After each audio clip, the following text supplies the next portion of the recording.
Мен Балбей Сайран, менің сіңілім Балбей Октябрь Жаманбаевтардың отбасында аса айуандықпен басынан балталанып өлтірілген.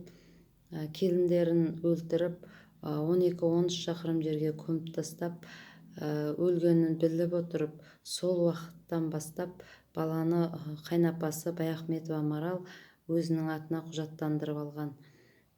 Ел жұртқа келініміз өз аяғынан үйден шығып кетті деп ақпарат таратқан.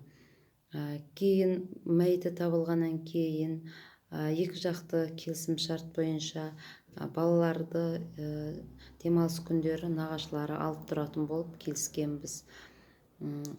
Ал Марал шартты бұзып балаларды бізге бермей, яғни үлкен баласы 12 жастағы Саматты көндіріп, оған жаңағы қарсы сөздер үйретіп, себебі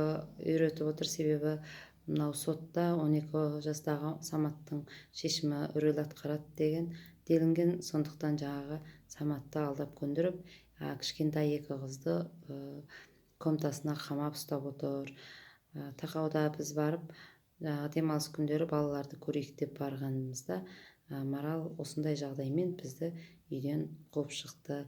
Яғни әйнек сындырып, ол әйнектің сынығымен баланы не сендерді өлтіремін деп ерсілі-қарсылы шапқылап жүгіргенде Саматтың қолын кесіп тастады. Бүгін қолын кескен асыраушысы ертең басын кеспесіне кім кепіл? Сондықтан мен сіңілімнің балаларына қатты алаңдаушылық білдіремін. Аудан оқу бөлімі, баламен қамқоршылық бөлімі бұл жағдайды біліп отыр.